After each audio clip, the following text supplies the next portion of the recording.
Tune in and drop out, live from the satellite of dreams beaming directly into your eardrums. Our hosts talk about the games that persist in the hearts and minds of gamers everywhere.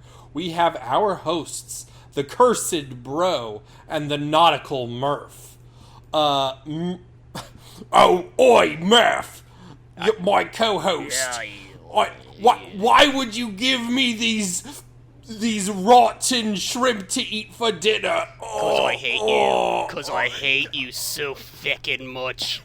I'm dying. Good. That is literally all of this game. That is the game we're playing. There's a little more than that. There's depth and nuance. Not everyone dies of rotten shrimp. They name drop and then it's obvious. Yeah, you're right. I would say half of them are spiked to death by mermaid. or beast, rather. My bad, beast. Even more beast. Generic.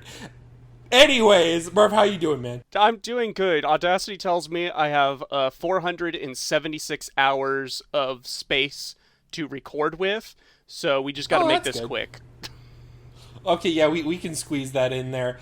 So I'm just gonna go right into it. I have played a video game. You did. You've played a game that sounds like it has a nautical theme, but I know for a fact, because it's been at PAX West the last, I'm going to say 6 years. Jesus. It's not. It's about a cat. It was formerly Mina the Hollower's claim to fame. Yes. I have played Everdeep Aurora. This is a fun, cute little game.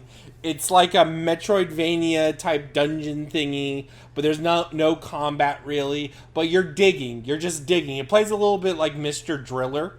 Okay. You're drilling down as far as you can, but you're interlinking and you're refueling the main currency or whatever is meant to refuel, and you're just constantly keeping that in mind with adventure game elements. Like you'll stumble into an NPC that's like, oh, I need water, can you get water from the fountain or whatever, and then you link up with another NPC, etc., etc. It's that kind of game.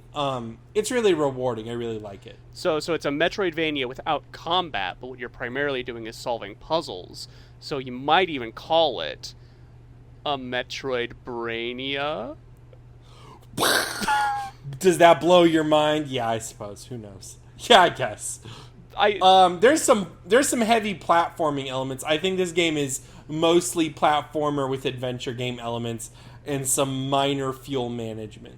Mm-hmm. And it's kind of what sticks out about it. I think this premiered at like a Wholesome Games or a Cozy Games Direct, but it has this like Game Boy LCD like look to it, where it's all kind of done in one primary shade for like each screen, isn't it? Yeah. Well, it doesn't.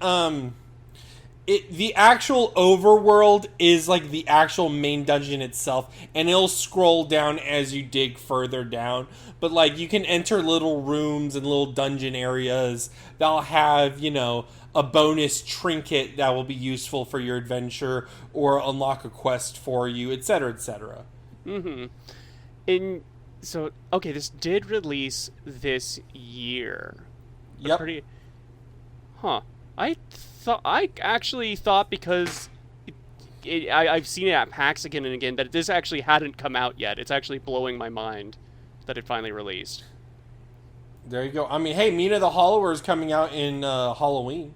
Yeah, so right. This is the year of releases, and Silk Song right is coming out at some point. Yeah. And they'll have a crossover. Ooh. In Rift of the Necrodancer, which also took like 6 years to come out. Oh my gosh. Yeah, no, I would highly recommend this game. This was a highlight in terms of my indie buying. I was like, oh, this is pretty fucking dope. I'm gonna keep playing it. The story is also pretty good.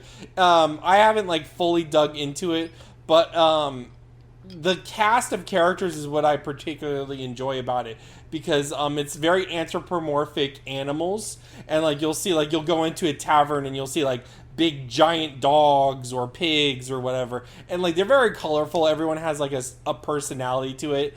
But you're trying to connect with your mother. You're trying to find your missing mother in a kingdom that is persecuting your kind. So it's interesting. Your kind is in cats, or your kind is in drillers? I haven't gotten that far. You're a cat for sure, because you end up borrowing your first drill. You don't start out as a driller. Okay. But there may be some cat racism for this game to delve into. Possibly. It's like Zootopia, where you're like, oh, this mixed metaphor is kind of weird, and you just ride with it. Yeah. We've been pretty indie this year in terms of our Watcha Playin. I can't remember the last time either of us actually talked about like a AAA release on this pod. The real problem with the AAA release, I mean, it probably was a fighting game, to be honest. Because otherwise, I just don't have time to put shit. I'm not going to buy, what was that, Claire Obscura or whatever. Yeah. I'm not playing that. No, fuck that. We can cover I'm sure smaller, it was good. We can cover smaller titles. Like I played Mini Knight a Whisper. Ooh. Tell me about this. A very small, very short game. I think this is like $4, and you're probably going to get like maybe 1 to 2 hours of content out of it. But it is very deeply emotionally affecting. This is a game I'm still like thinking about turning over in my head. The premise is you are a youth who 10 years ago was selected for this ritual in your community, where you have to use a slingshot to fire a ball of fire into a giant chalice out in the harbor. And if you land that shot, everyone's dreams will come true. And if you miss it, none of their dreams will come true. So no pressure. No pressure. And the game is done in 2 parts. In the first part, in the daytime, you chat with your mentor, sort of go over like your emotions that you're feeling, having like been chosen for this, and you're in the days leading up to the ceremony. And you can practice firing with your sling. And there are little practice chalices for you to shoot out at. But the main chalice itself just looms large in the distance, and you can't reach it yet on the first day. And the shooting mechanic is not that in-depth. You're definitely measuring like an arc of your shot and everything. Think of it like when like a AAA game has good enough archery, Okay. Don't think of this as something where you're like measuring wind velocity and stance or what have you. I'm just imagining that curve, that trajectory, just that simple line. Yeah, and so you practice your shot, and when you feel you have done enough for that day, you tell your mentor you're going to go to bed, and then you move to the evening section, where you're in this temple, and townspeople will come up and stick their braided hair through a hole in the temple wall, and they will tell you what their wish is.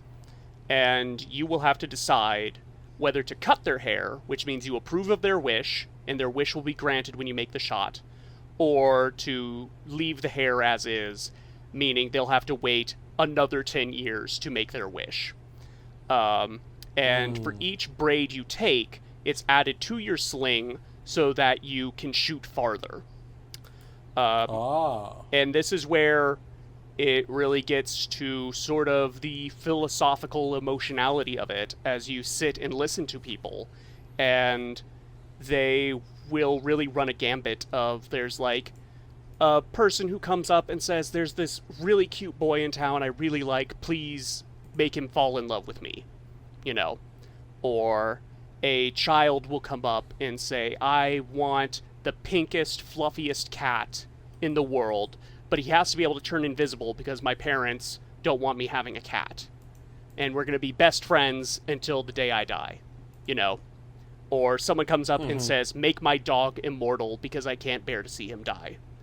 And then they start getting a little heavier, a little more esoteric. A lot of these wishes, I'm not gonna cut their braids. I'm not gonna lie, Murph.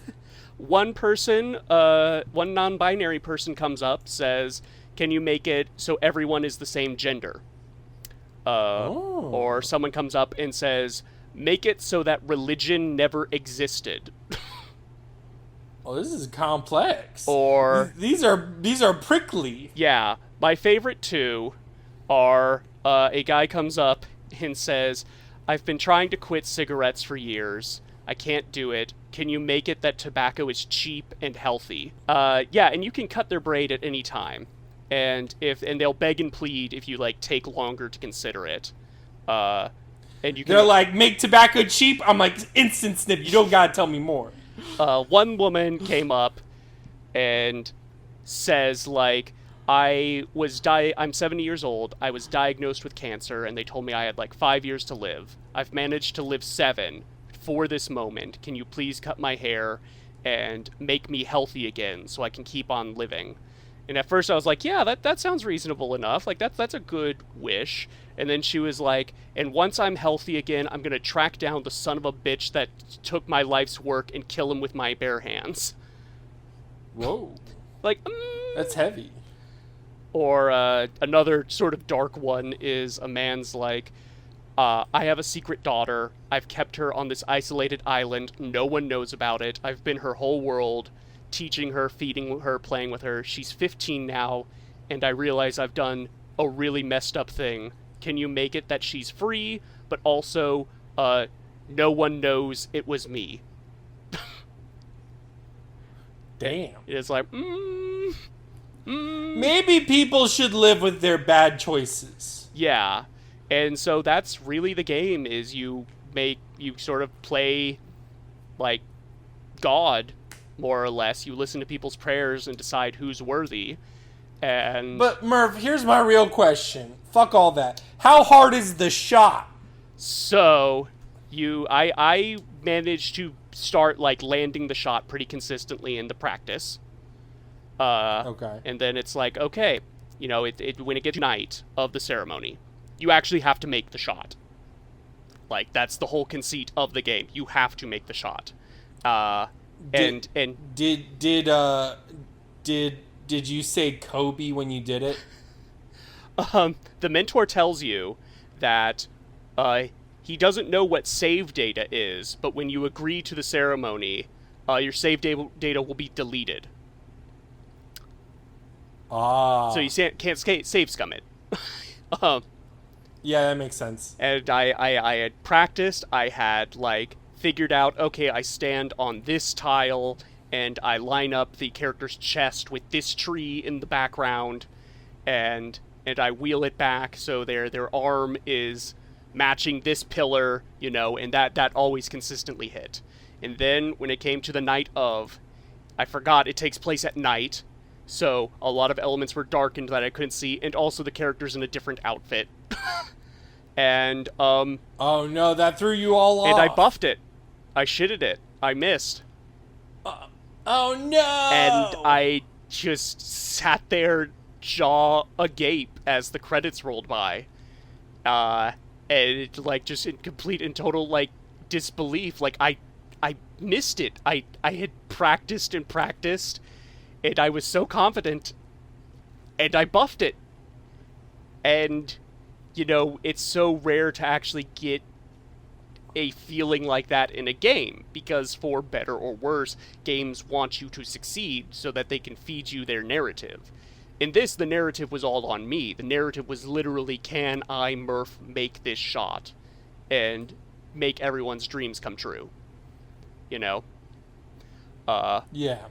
That's profound, and I feel like I might check this out to see how I do. You're gonna come back and brag that you did it first try? No, it may be a scenario where maybe I don't want to land the shot. Maybe people don't need their wishes. Firing completely the opposite direction. Fuck them. Yeah, and if you do fail, it's not. I mean, like, it does call out that you failed, but it does try to put a silver lining on it. Yeah, but I think right now, like, this is probably one of the most emotionally affecting games I've played all year. And it is 100% worth a look and a play, because this is going to stick with me. Okay. That sounds dope. Yeah.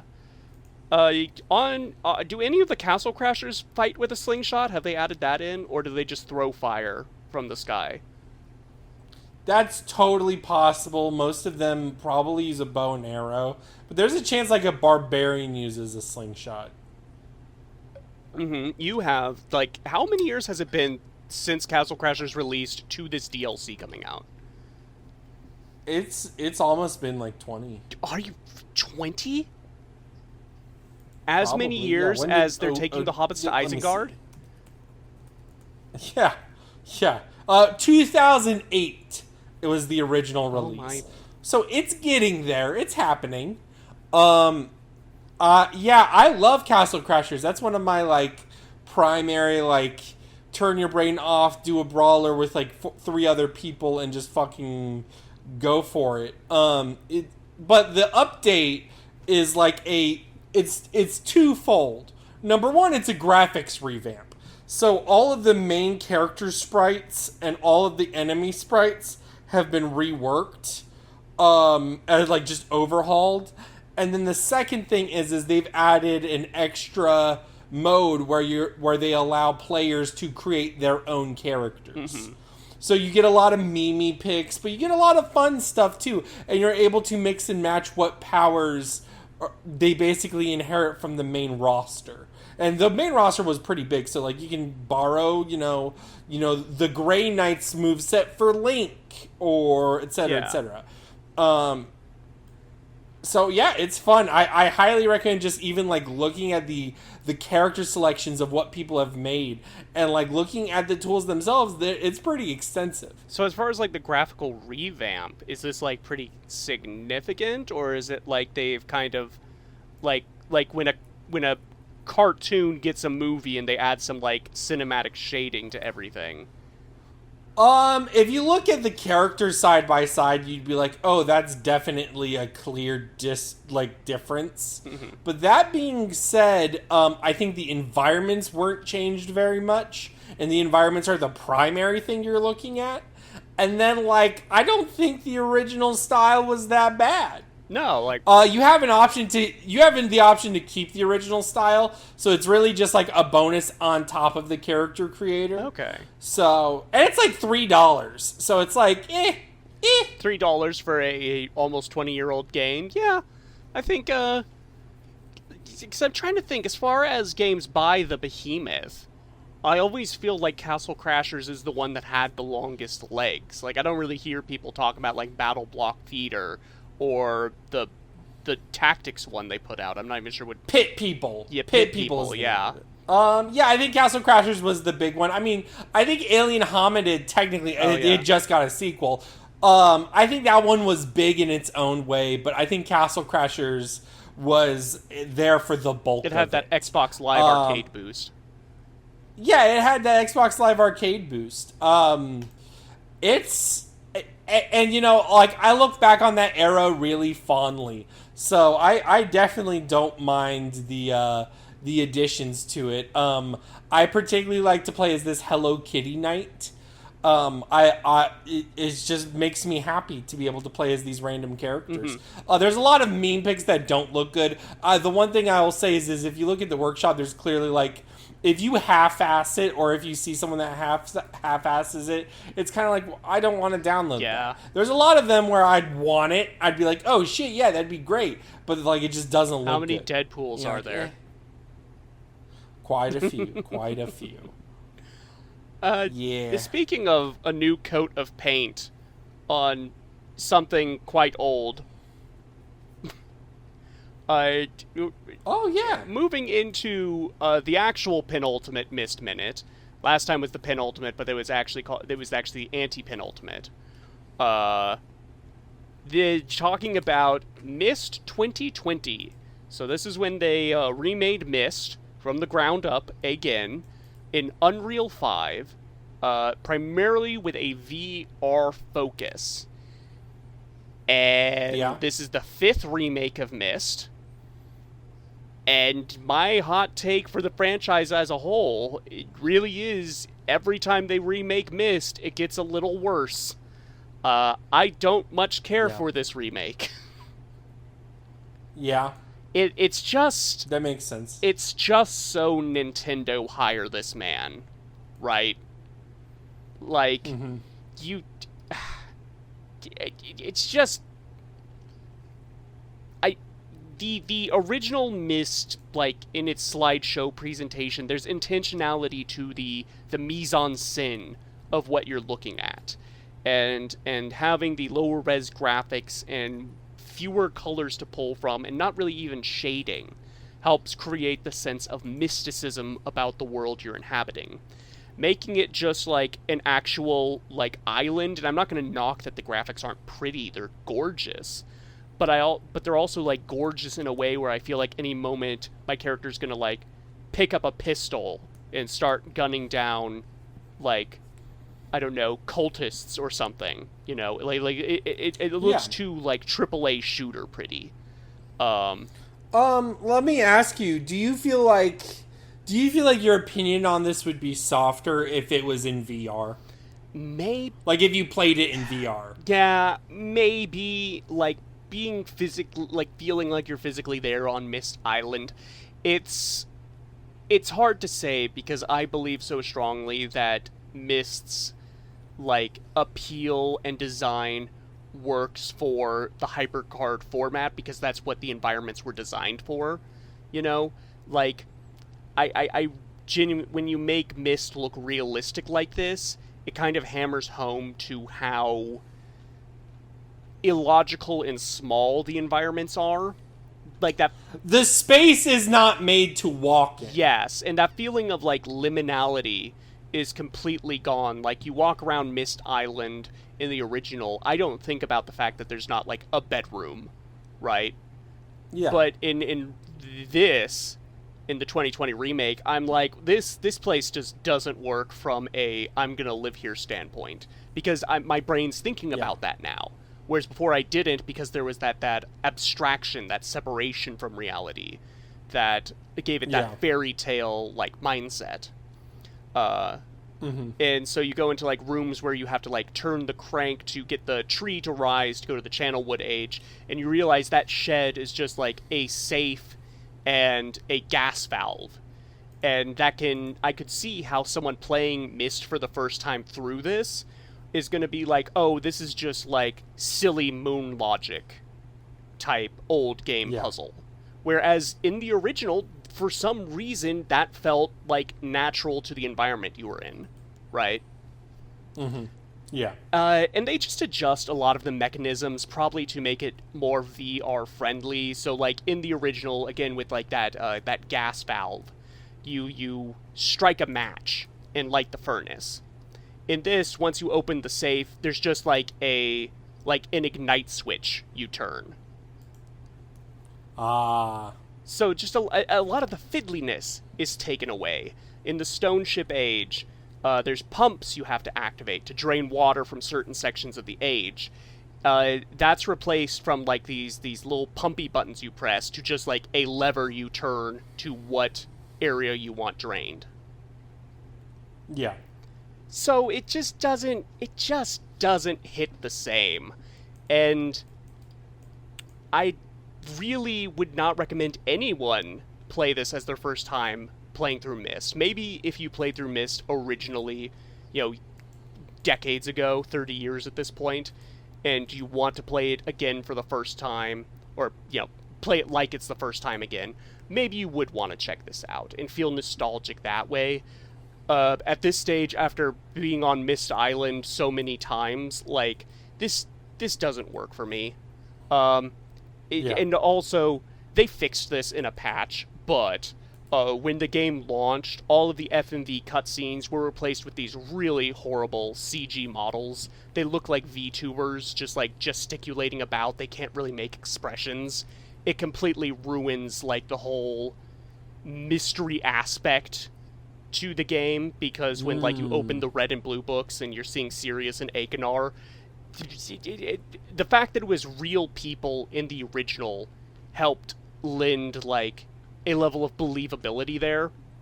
But now it's just these like CG bobbleheads, and they cleaned up the audio, so the audio is also way too crisp, and it just doesn't sound right to me. Now, how much do you think this nitpicking is it doesn't sound right to me? Like how much do you feel like you're being picky? I'm probably being pretty picky. But on the same end, I signed off on Real Myst Masterpiece Edition, right? Because I feel like that still retained enough of the original Myst flavor. Yeah. And if you want a version of Myst where you can walk around with pretty graphics, that one's fine. This one just goes completely in the other direction, where it feels like a lot of the artistry has been destroyed. It feels like Myst at the Las Vegas Dome, or whatever, the Sphere, to use a timely reference. But that all said, I was ready to write this off, but this year, actually, I think it was May of this year, they did an update to Myst 2020 to include the Age of Rhyme, which was something Real Myst added originally, and it was kind of weird that this remake didn't have Rhyme.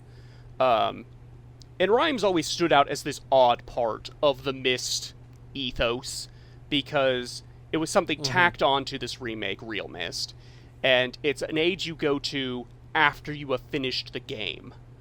And it doesn't really have anything outside of, like, you finish a puzzle there and you see a JPEG of Riven.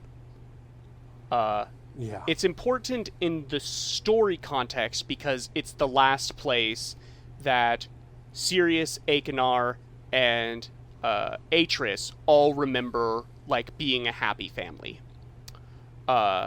So they expanded on that element for its inclusion in Myst 2020. The age is now more than its original 3 rooms, and the puzzle has been changed completely, where before it was, like, super easy, to now it's like a proper, like, write stuff down and figure out mathematical formulas type puzzle. To get the same result. You get a tease of Riven. But they've added journals. The best game in this franchise, I understand. That's exciting. But they've added journals from Sirius and Achenar when they were children, talking about, like, their relationship to each other as brothers and their relationship to their father. And it does sell this idea that, like, at one point in time, they were a happy family. And something had to have changed. And I think there is merit to that if you are ingesting this as a narrative. Whether you need to buy the $40 Nintendo Hire This Man remake of Myst to get that, just a little, I don't think so. But it did elevate the game from a like bottom D tier to maybe an upper D, low C tier. Okay, alright, there you go. And so, with that concluded, my last time going to Myst Island, we look ahead at the final original game released by Cyan and their final remake, which in Riven. I'm hesitant on the Riven one because I'm curious to see your thoughts on the update. What do you think they could do to fix Riven? So I have always felt that Riven would benefit from a free camera, because a good chunk of Riven's puzzles are trying to figure out, like, how the hell do I get there, right? And or just, like, following where pipes go and things like that, and just being able to have a free camera and look at any time probably would help that, and may also help with some of the traversal elements of it.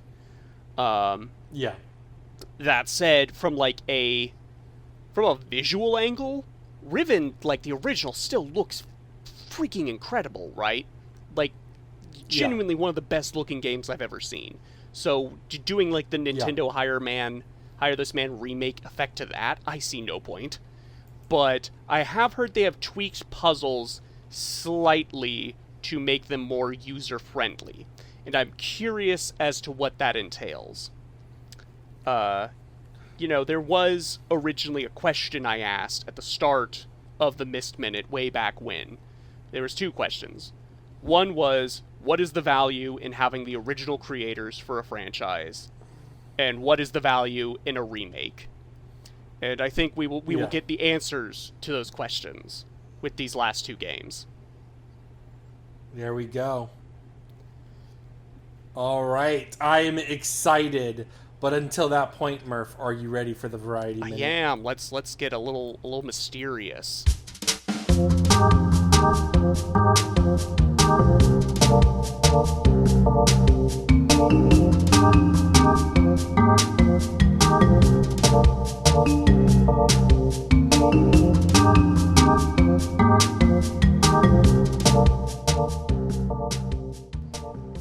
This week's Variety Minute is detective games. Oh my gosh, Murph, the Variety Minute is dead on the floor. How are we going to solve this one? There's a killer among us. Among Us.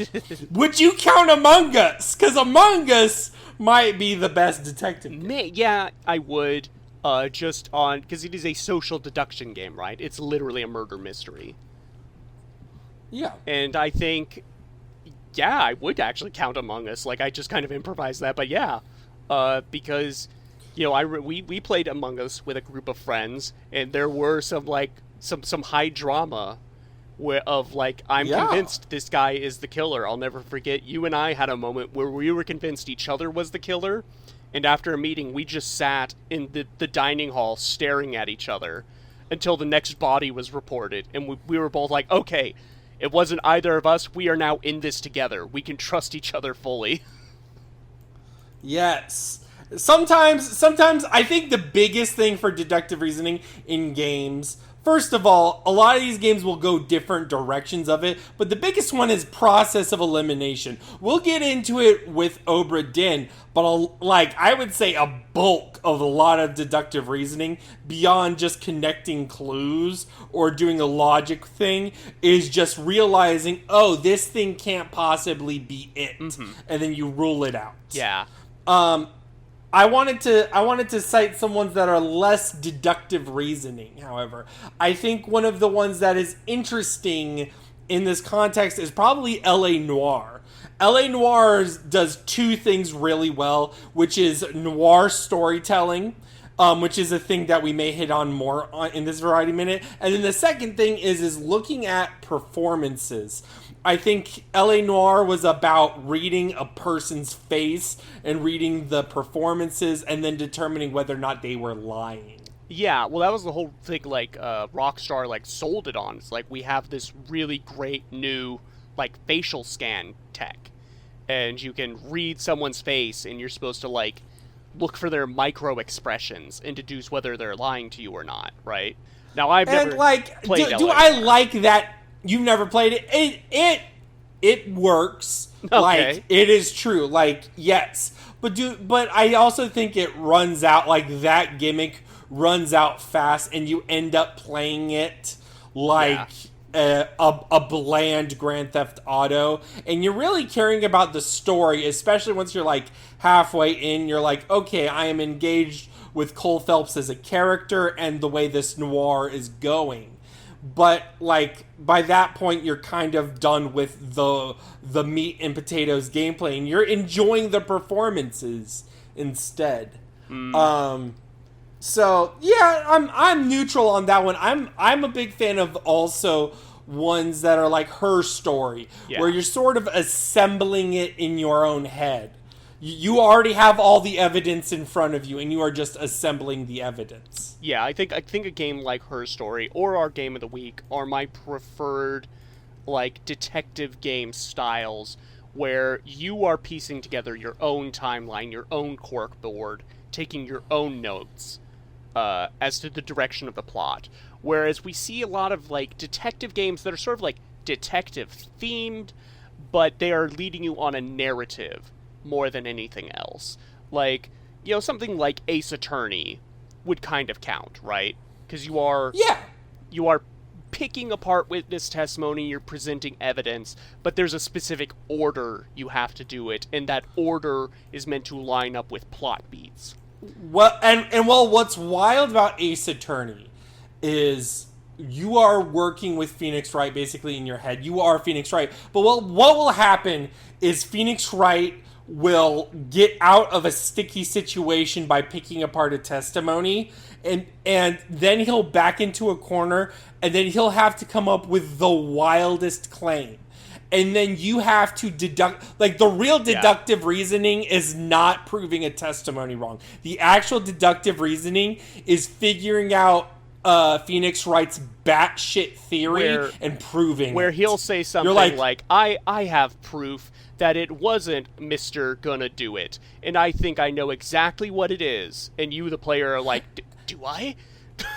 And then you're like, what if I put the parrot on the testimony stand and it works? And then you're like, oh my god, mind blown. Yeah. And that's a backwards way to do it. I think a narrative can be strong. A good example of a narrative being strong with detective skills being strong is Paradise Killer. Paradise Killer is, I think, possibly one of the better ways to do it, because that is an entire game that is basically a visual novel with defined characters and a defined narrative, but you are working towards a large case at hand. Like, I would say the last portion of the game is just testing you of how much you figured out and how much you've learned, and then pitting it against all the NPCs and their alibis. Mm-hmm. And I think that's a really strong way to do it, where you're like, the player is still in control, but the guided narrative works. I don't have a problem with a guided narrative in a thing, but it's just a delicate balance. It's delicate in the way that doing a mystery story in any medium is a delicate balance. Like, I think I actually can't remember if it was Conan Doyle that said this, but there was an 1800s mystery writer who said, like, isn't exceptionally hard to write, like, detective characters when you are not a detective. You are merely placing the obstacles in their path. Like, yeah, it's hard to write good mysteries, because the moment the spectator is, like, 3 steps ahead of where the narrative is, they figured out who did it, or at the very least know that, like, who the main character thinks did it is a red herring. Like, oh yeah, like when you're and it's, go ahead. Well, I was gonna say, it's really telling in the detective story sense. If you look at Sherlock and stuff, the most famous Sherlock story, Hounds of Baskervilles, the first portion of it is Watson's POV, mm-hmm. and then like that entire section's like the mystery where you don't know what's happening, and then the moment Sherlock shows up, Sherlock is just solving it. Yes. And then you're just taken for the ride. Yes. Like, I think about the Yakuza games, and all of the Yakuza games are kind of a noir mystery, where you're trying to get to the bottom of, like, what's currently going on, who's telling the truth.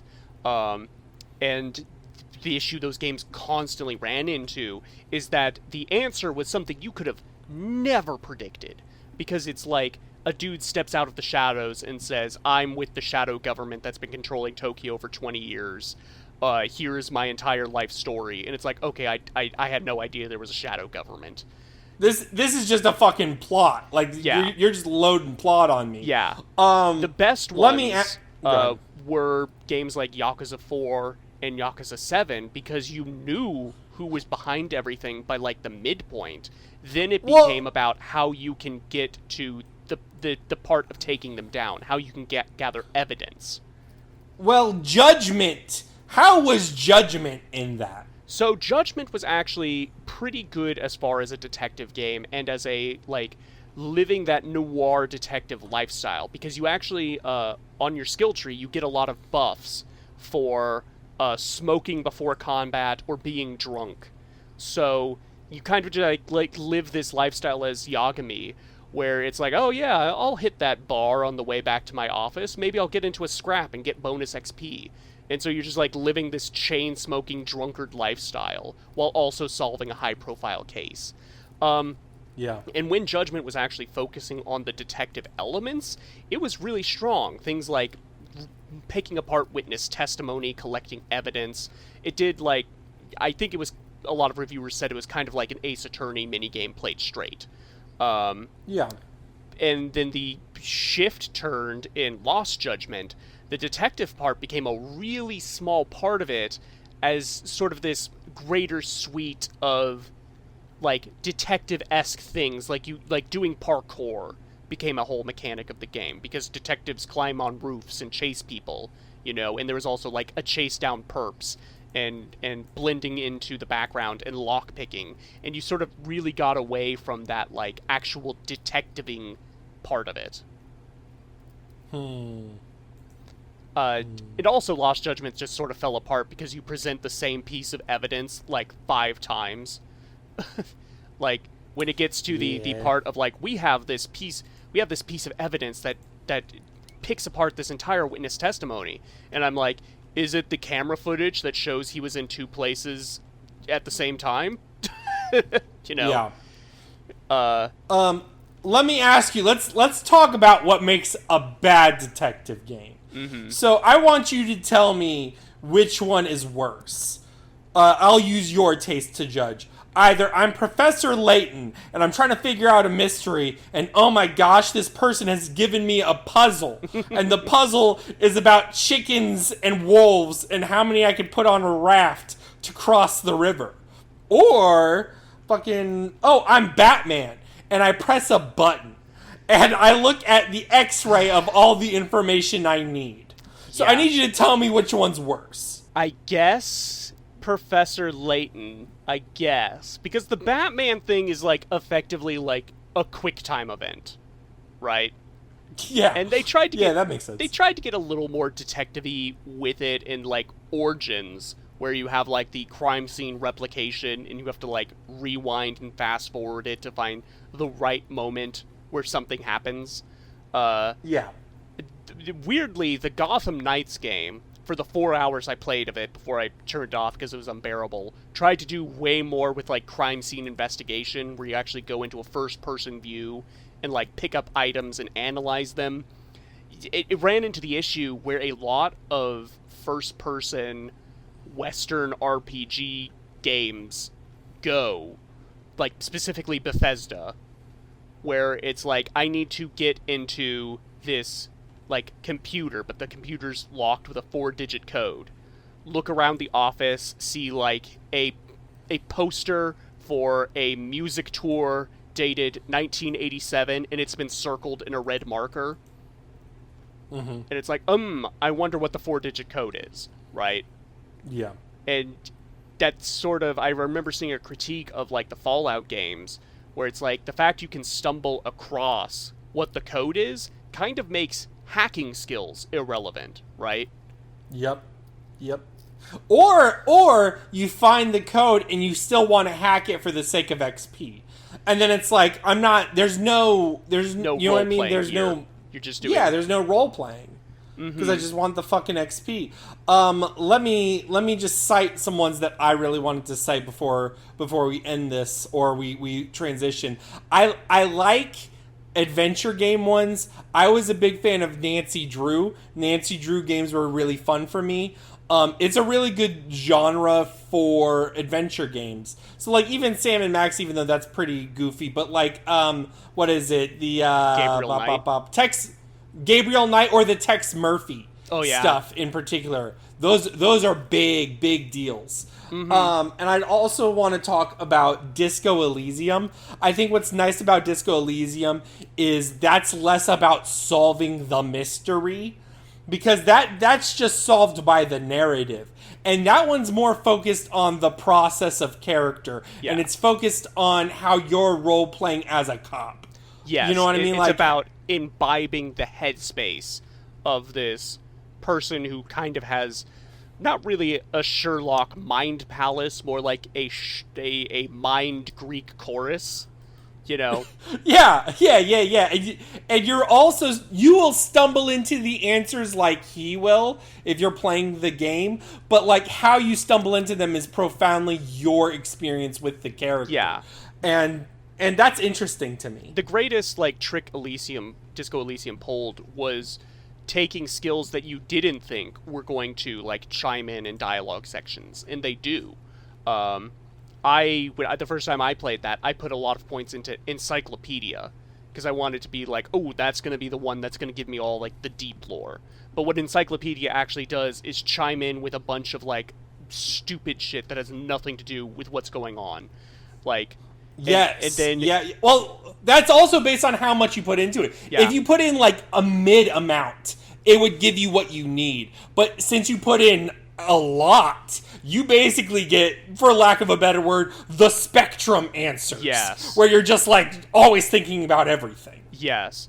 Which does lead to one of my favorite jokes in the game where trivia chimes in to say like, I want you to know that there's a boxer named Contact Mike. And you can reply, what about my wife's name? Anything on that?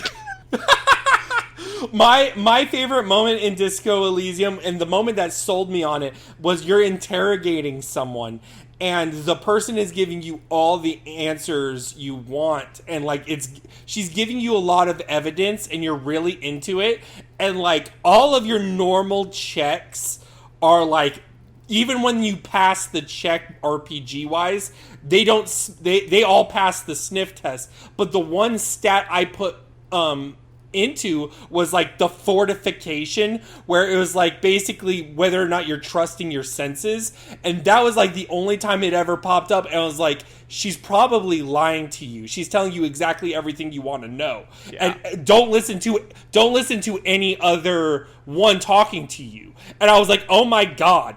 And like it just blew my mind. I was like, oh shit.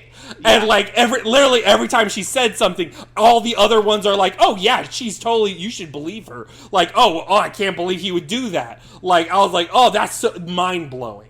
Yeah. How do we feel about like mystery/detective games that sort of take a archaeological angle to it? Yes, I am talking about Myst and Riven, where you have to like work backwards from a plot that's concluded. But also, I want to shout out the Outer Wilds, where that makes sense. Literally, where you're basically figuring out how a world works. You're using deductive reasoning, but in the context of figuring out how culture is and how the world works. Yes, I see what you're saying. And Outer Wilds literally has a corkboard that reminds you of like things you've stumbled across and like paths untaken that you need to find conclusions for.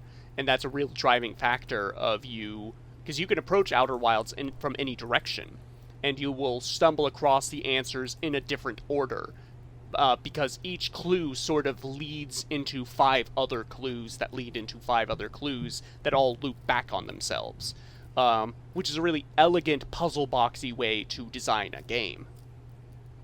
Yeah. How good is Detective Pikachu? I've never played Detective Pikachu. I saw the movie. I also wanted to highlight the first detective game we did on the Daydreamcast, Portopia Serial Murder Case, which was a Chunsoft game. It's very quaint nowadays, but like that or Famicom Detective Club, I think those are still really, really effective. No, definitely, because they did that whole like remake, right? And then it did out a whole new Famicom detective game that people loved. Like I forget, like Emio the Smiling Man or something like that. Mm-hmm. Yeah. Let me ask you, how do you feel about? And I haven't played a lot of these, but the Call of Cthulhu games, or like any Lovecraftian thing that sort of blends sanity, perhaps. Like how much do you think sanity should be played with when you're a detective? Because I think there is something to be said for having an unreliable narrator, but I think the deep end of that would be like Heavy Rain. You don't want a Heavy Rain scenario. I think there is a cerebral element to it. In the sense of like your character may have knowledge that you, the player, do not. And that there is that can be a reveal to you. Not just like revealing who the killer is, but revealing that your character knew it all along. As far as the Eldritch angle, I think that sort of ties in to the fact that, like, at H.P. Lovecraft worked alongside other pulp writers that did primarily write, like, noirs. Lovecraft even had his own sort of reoccurring character, Randolph Carter, who was like this detective that specialized in eldritch cases. The actual Call of Cthulhu game that came out did sort of play with these. You could sort of spec into being more a detective, like a proper like police detective, being more a ethnologist, like deducing the like obscure and remote cultures, or you could spec into being more of a supernatural detective, and you would play out the story from those different sort of perspectives. And much like Disco Elysium, those skills would take you on different paths, but they would all lead to the same conclusion because the game only has one conclusion. Yeah. Right? Yeah, right. I wanted to cite here as well. I think I just said Heavy Rain. I think Heavy Rain's a bad example. But I think Fahrenheit was probably Quantic Dream's best game. And I think what works Is that the one with the giant lice? With the what? The giant lice? What's the one? Indigo Prophecy? Probably. Yeah, that's what it is. Fahrenheit and Indigo. It's the same name. Okay. Yes, that's near the end. Look, I would say the last half of that game is bad. However, that initial first half really works because, like, the first chapter is like you kill a man. And you are in a trance, and you have to basically cover up a murder. And then you play as the detectives trying to find clues for the murder. So you are discovering your own mistakes and what you fucked up on. Huh. I think that's really, really fun. I think that's a good twist to it. And also, I wanted to cite two more, and then I can sort of transition in here. One is, did you ever play Where in the World is Carmen Sandiego? I had one, not the original. It was sort of a tie-in to the cartoon. And I never got past the first area because the UI was kind of, like, tricky for a 5-year-old to figure out. And I'd much rather have preferred to play Putt-Putt.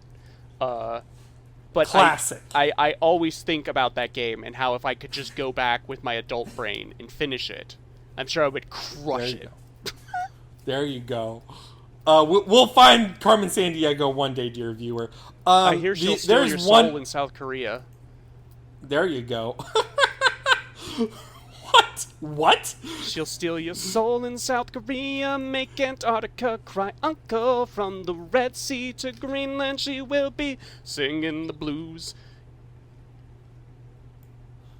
Okay. No, they never saw her steal the Mekong from the jungle. Tell me, where in the world is Carmen Sandiego? The last one I want to talk about was The Case of the Golden Idol. It is very similar to the Obra Dinn, but it takes place over a longer period of time. It is not contained, and it's less, it's more about looking at the documents that are on a person and looking at the event in general. I would say that the one thing that the Golden Idol does differently than Obra Dinn is looking at an inventory and then like looking at what each character has on them and investigating things in that adventure game way rather than just looking at the straight image. I think in Obra Dinn's a lot simpler in a good way a lot of the times where you can just look and you're able to determine what you need to know. Whereas there's quite a bit of reading you got to do in Golden Idol. There's a little bit of back and forth that has to be done. Yeah. You spoke about that on one of the Watcha Playins this year, and it's still on my list to check out. It may find its way onto my Steam Deck for my big trip I'm taking. There you go. Yeah, I would recommend it for sure. I think you would like it. Well, I like playing games I like. Speaking of...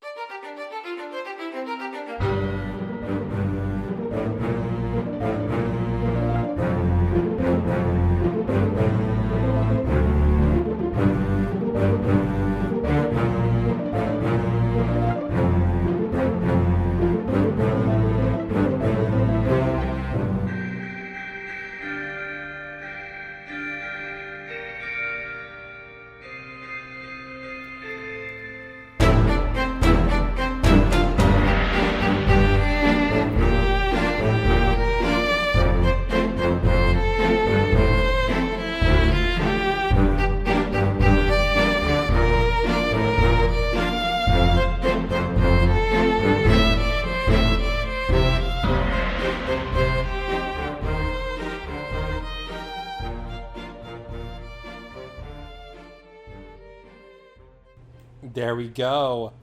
This week's Game of the Week is Return of the Obra Dinn, a 2018 puzzle game created by Lucas Pope, the creator of the acclaimed Papers, Please.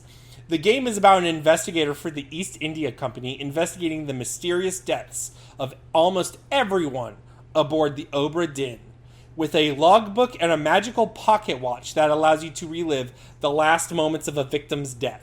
You are meant to catalog the deaths or disappearances of all 60 crew members of the cursed ship and figure out the grand story behind it all.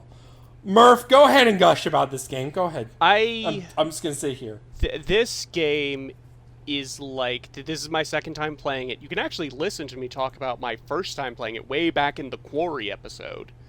And playing it the second time really cemented that I think this is really in my top 10 favorite games of all time right now. I think this is pretty perfect by my standards. It does have 3 pretty glaring issues about it, but we'll save the issues. It's time to gush. Yes, right now. But as far as like the actual act of deducing and detecting, playing process of elimination, paying attention to the smallest details, and having that pay off, no game has been more satisfying for me. When you get like each time you correctly solve a fate, and you get 3 of them, the screen will go all black, and the text will pop up saying, "Well done, you've solved 3 more fates." And there's like a little music cue, and it will show you each one you got correct.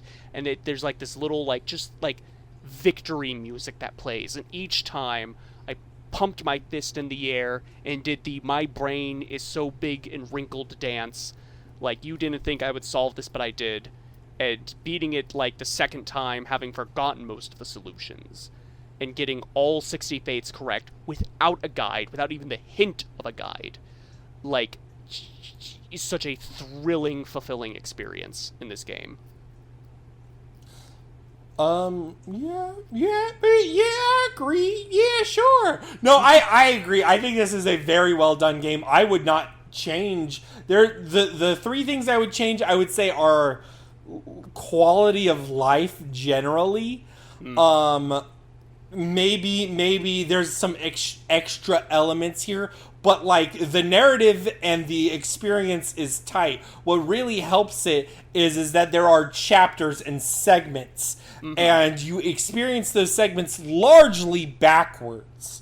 You will start with the end result of a cataclysmic event happening on the Obra Dinn. Like, say, I don't know, a tentacle kraken breaking through, and then cannons are misfiring and crushing people. But you will start at like the end of that, and then you're just connecting all the other dead bodies, because to investigate one dead body, you have to be in another dead body's memory for a lot of them.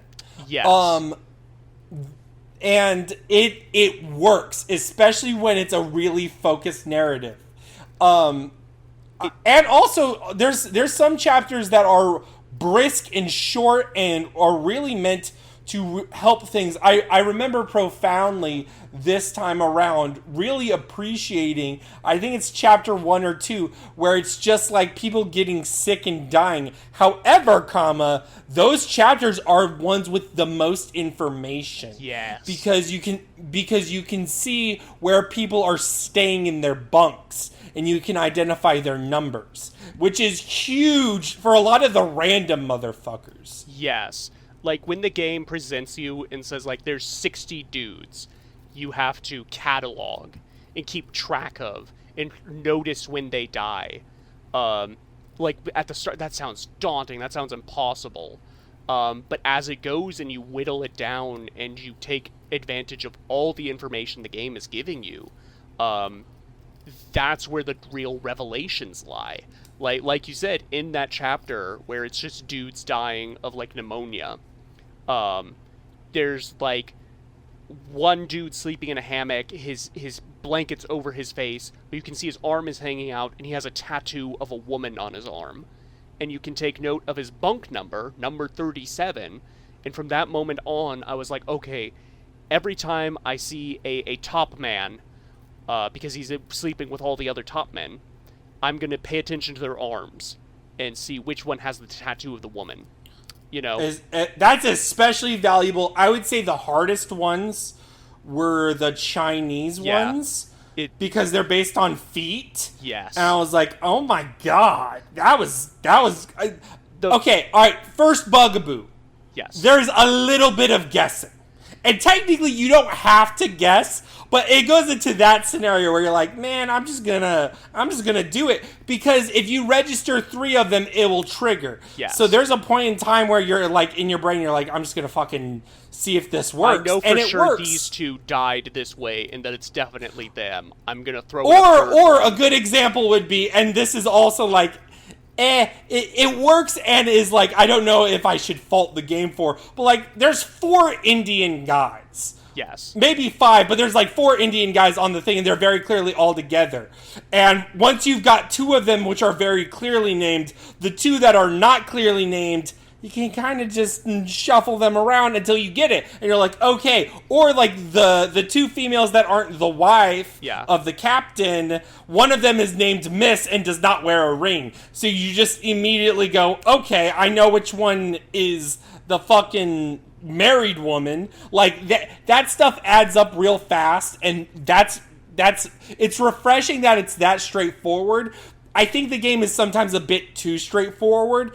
I was not kidding when I was saying that, like, deaths are incredibly easy to put together.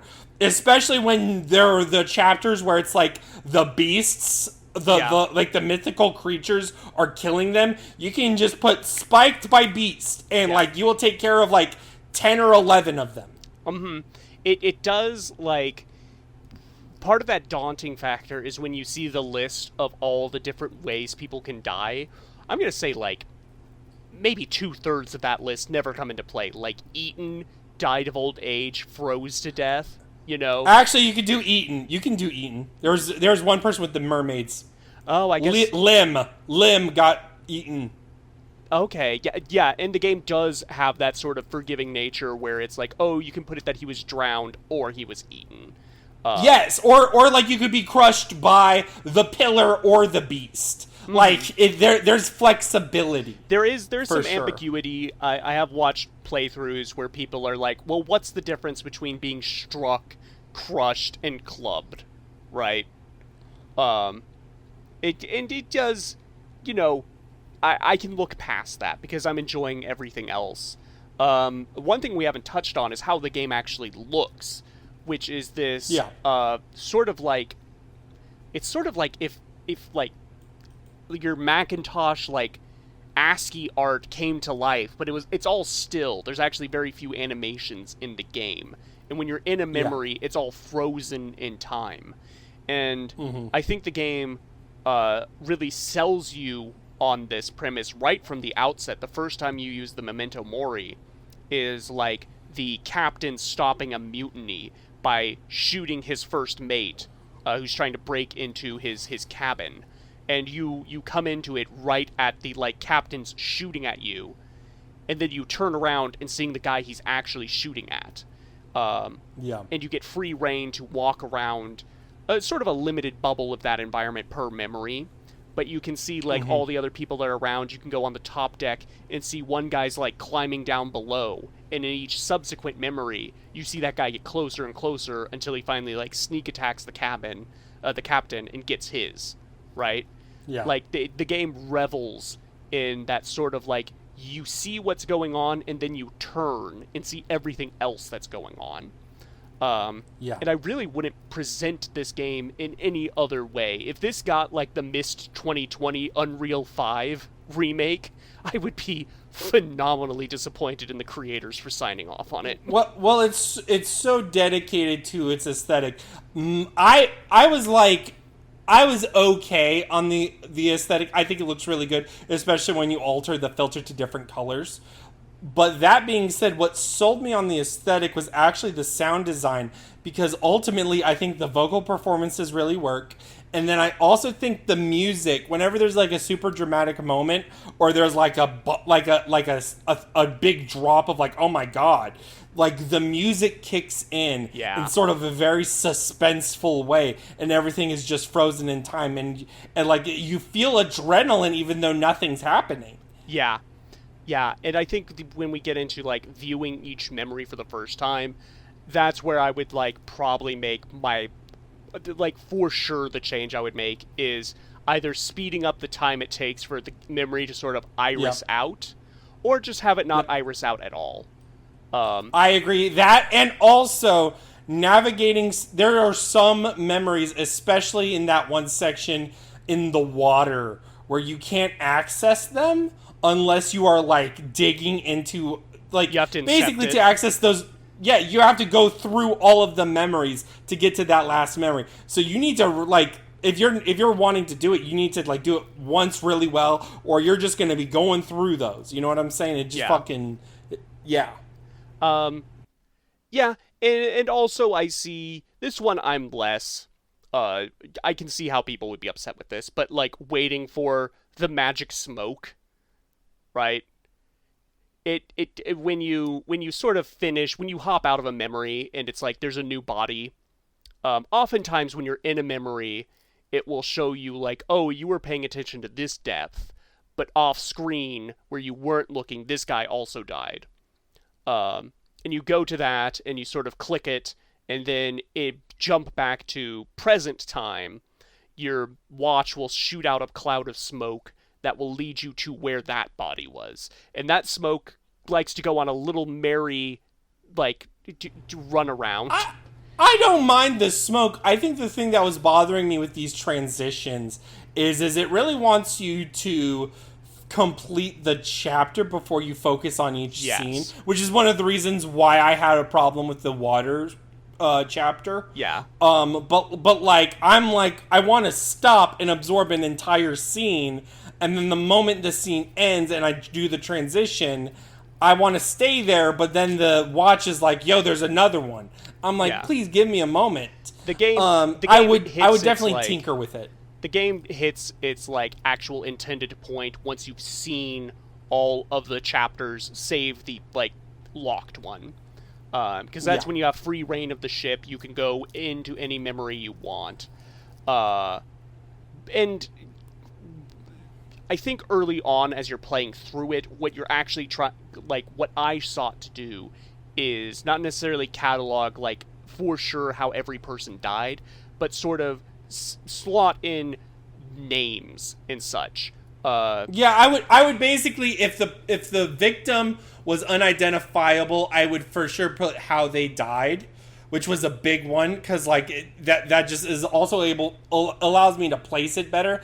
And then just identifying anyone you can from the portraits.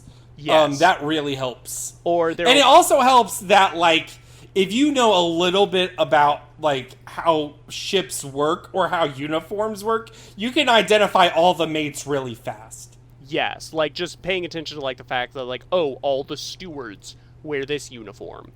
Or all the, like... Oh, and you can also figure out which steward is which if they're hanging around the mate. Yes, and that's kind of the stuff I like, is in some memories, like we said, you're working backwards in time. Like that Kraken attack, you work from, like, the Kraken being chased off to them firing cannons on it to the very start where the Kraken sneaks up on a guy and gets him while he's shitting. Poor fellow. And by that point, you can see, like officers moving about the deck and, like, coming out of certain rooms. And you can look at your ship map you're provided and be like, oh, that's the second officer's room. And that must mean the guy with him is the second officer's steward. Right? Yep. And we get to, like, the more subtle stuff like that, like paying attention to accents or people throwing out, like, various foreign words. Or tattoos. Tattoos and earrings are big ones. Tattoos. The guy from Maba, my beloved, he's from the Philippines, or at the very least, like, Polynesian islands, right? I went through the entire game the first time thinking, like, oh, those are like Pictish tattoos. He's clearly Scottish. That's rough. Yeah. You do have to do a bit of racial profiling. Yeah, well, I mean, again, it makes sense. Again, like, there's only so much you could do here. All right, I want to talk about the actual story of this game. Okay, so the actual story of this game.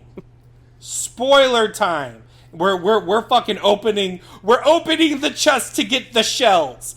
Basically, there are magical shells, and then one of the I think he's the mate or whatever. It's like Robert Phillips or something like that. Yeah. He takes the shell and, like, first of all he frames a murder. That's the first element that's important. And then he steals one of the shells and, like, kidnaps, like, the Feroce like, royalty or whatever. And then mermaids attack. And then it's a whole cursed thing. They bring him back onto the ship. And then the mermaids trapped want the shells back and they want to get out. So they summon a kraken and they summon some crab demon dudes or whatever.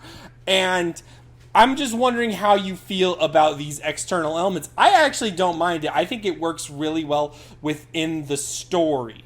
I think it works super well because I am a fan of, like, nautical Jules Verne, like, horror like this. And I think it's revealed to you in a really great way. Where if you don't know it going in, it is a reveal. You start at the end with the captain killing off his, like, last 3 crew members.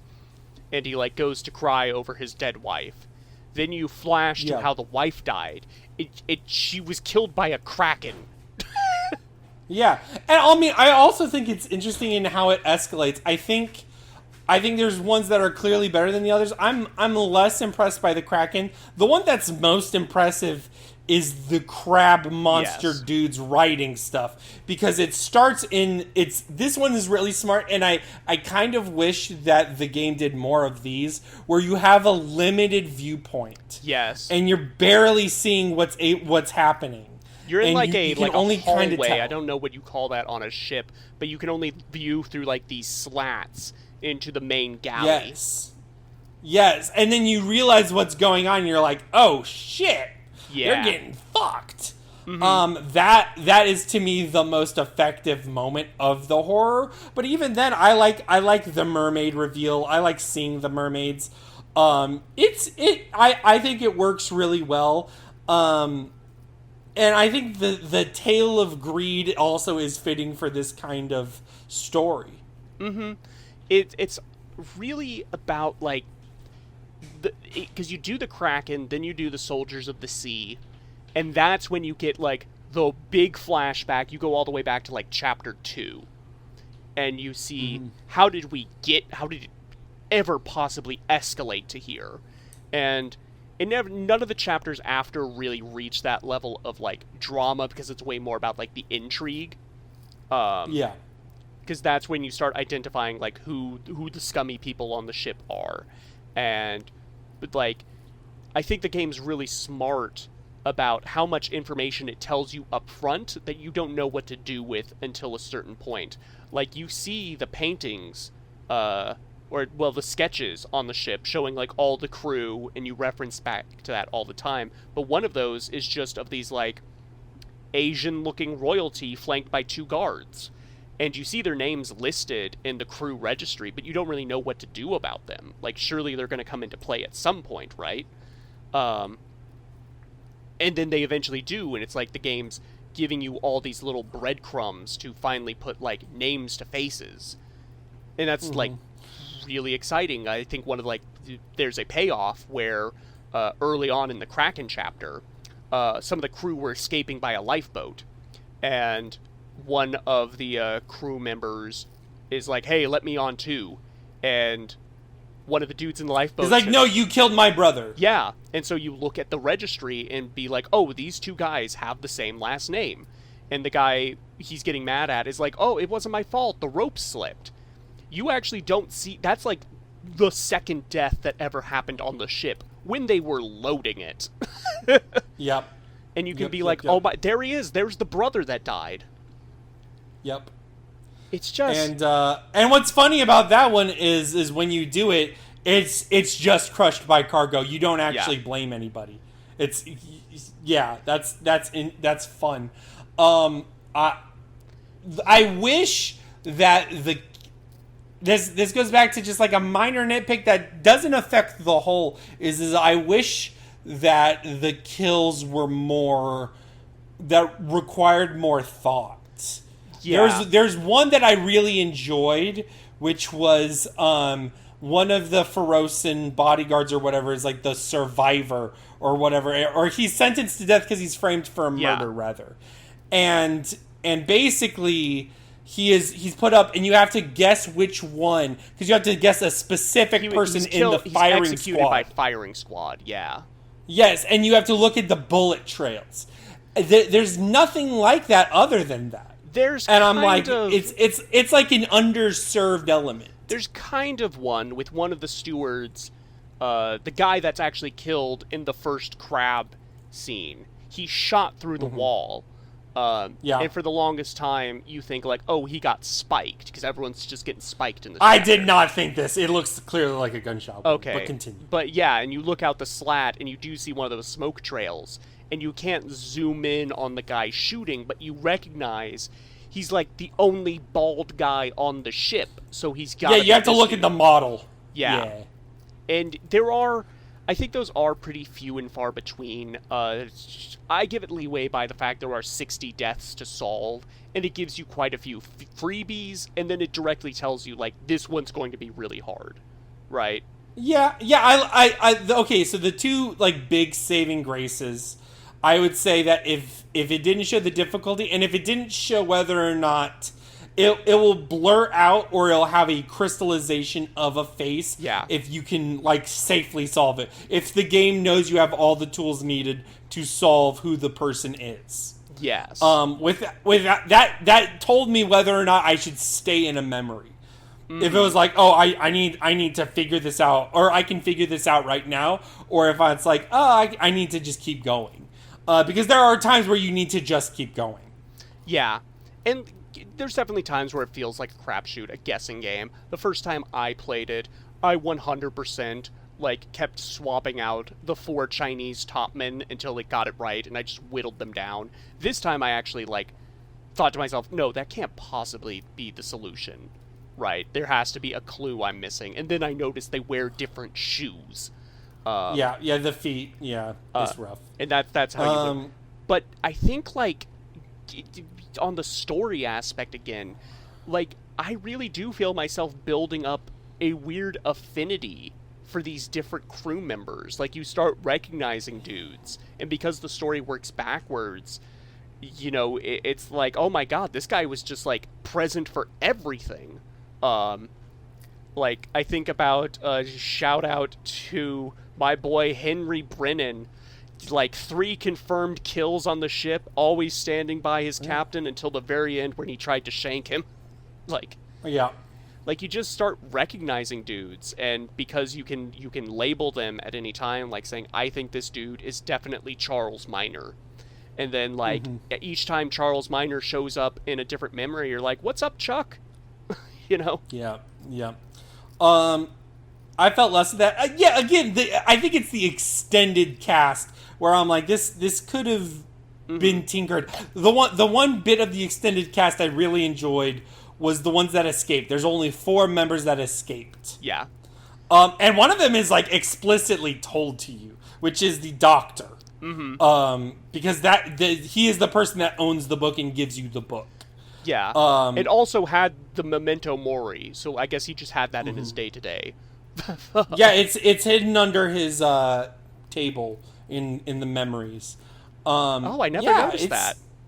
Yeah, it's in there, and that's why he does the monkey. That's why he kills the monkey. Yeah, I love the Chekhov's gun of the monkey, because you notice in one of the chapters he just has a monkey, but you don't see the monkey ever again.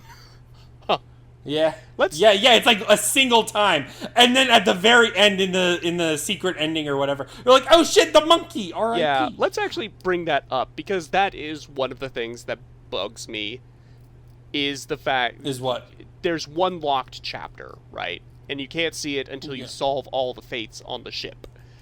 But in both times I've played this game, that secret chapter doesn't really feel like it was all that secret. I think the question it answers is how the ship got back. Yes, and that's sort of what I clued in on this time was, oh, that's why it's called the bargain. The doctor and the third mate let the last mermaid go. In exchange, it brought the ship back to harbor, so that the story could be told. Yes. I think it's just a little drawn out with you watching the death of each mermaid, and then also the dude who's just sitting in the corner and you're waiting when you get to him, and it's like, how did he die? Oh, he died in the way you expected he did. Yeah, no, I guess that's my thing regarding complaining about the kills, is I would say, like, 99% of them or 95% of them are just fucking exactly what you see. Yeah. So a lot of it is just identifying, which I don't mind. I think it works really well, and it doesn't get in the way of the drama, because I think the drama of the story being told is really, really effective. Yeah, and because it's by the guy who did Papers, Please, it does have that tactile feel to it. You're thumbing through a book, you're, like, jotting down. Everything just has a really satisfying sound effect when you punch in information, right? Yeah. Another crew shout out to the Carpenters, the only Americans on the ship. They both go down shouting one-liners. Yeah, they're cool. They have cool deaths too. Yeah, Sick deaths. that dude literally said, "Hey, catch." Yeah, that's baller. I like how when the scenes are all over, you are given the storm's coming, but you do have, like, it's kind of relaxing to be able to just go through and thumb through everything. There's no pressure. That's just your signal that, like, hey, you can go now if you don't want to go for 100%. Yeah. I want the game from that guy in the boat's perspective. Just sitting there. He's like, what the fuck is he going back downstairs again? Yeah. This dude just keeps going up and down shit. This is crazy. I like the game a lot. And what the other thing I really like about the secret ending is when you put the book up, because the book is finally fully complete. You see hints towards, like, other adventures your character has been on. So he's like a little bit of like a Hercule Poirot or whatever. Yeah, Poirot. I think that, and like a fucking Sherlock. Yeah, it's like, he's been to Egypt and shit. Yeah, this is normal for him. I'm like, oh, that's interesting. That's fun. I don't know if I would ever want another game like this. Like, certainly there are places you could take it, and certainly I think this dev has ideas that they could do I don't better. think this game's that sacred. I think he could do it. Yeah, I think it's just one of those things where I don't... It's not the sacredness, it's the I want to see you do, like, other cool ideas in a game. Right? I think he ended up settling on that. I think that's what he's doing now. But, like, it's not just like, oh, there could be a sequel. It's just nice to imagine this dude on other adventures. Yeah. Mm-hmm. Especially with the supernatural elements to it. Yeah, like, I can already, like, think of, like, other sort of, like, pulp, like, directions you could go in it. Like, do, like, fucking, like, Death on the Nile or something like that. Yeah. Exactly. Yeah. Man, I'm so glad that we're doing this episode after enough time has passed, after the first time I played it, that I had forgotten most of the solutions. And the refresher was really nice. I look forward to another 2 to 3 years where I forget it again and can play it blind for the first time again. Total 8 out of 10. Maybe we could do like a little 9.5. Total 8 out of 10. Really good game. I really enjoyed it. Murph, do we have anything to plug? Yeah, we play other good games on this channel. You can go back through our backlog. We've built up quite a backlog at this point. So much so that we're releasing Daydreamcast Classics on our YouTube page. Most recent one at the time of this is, I think it's still going to be Alice Madness Returns. But we also have various Let's Plays on there, such as like Goof Troop or Halo 3 or Resident Evil 5 and 6. Miscellaneous videos like a JoJo's tier ranking. You can look at me ranking various franchises I've played through, like Yakuza, Resident Evil, and Assassin's Creed. If you're not interested in video games, you can check out my other podcast called This Podcast is a Bad Idea, the podcast with the name that's still funny, where once a month or so, my co-host Fru and I do a different episode on sort of like a really whatever we want, but we try to focus on like niche internet communities. The most recent episode to go up is a tier list of the historical American Girl dolls. But before that, we actually had an episode that included our dear Brogan on it. Yeah. Looking at E3 2006 as presented by G4, as presented by Scion and Mountain Dew. That was so fun. I think it's a great episode, Yeah. so I would highly recommend. Had a great time talking about the gamer culture of yore and how much has changed and not changed. Did we land on things have changed quite a bit? The more things change, the more they stay the same. Yeah. More than I thought, less than you'd think. Yeah. And, we also write about games in other spots, like Skybox. We both have some articles up there that you can check out, dear listener. Wait, what, Murph? What's our next game? Well, the next game, the bangers keep coming. The puzzle bangers keep coming. The 8 out of 10s keep coming. Yeah, the 8 out of 10s keep coming. Dear listener, I don't know if Brogan remembered this when he scheduled this episode. But next episode, we are going to be talking about my go-to favorite game of all time. I don't know if Murph knows this, but this is not even as good as Portal 1. Okay. Just kind of like spoil it right there. Not even let me do like a cool build-up. We're just fighting. We're fighting right now. We're tussling. We're It's talking a about wrestle. Portal 2. We're talking about Portal 2. Whatever. You know. Guess I'll just go die of horrible illness. Yeah. Oi! What's this now? Yeah. All right. We're playing now. So.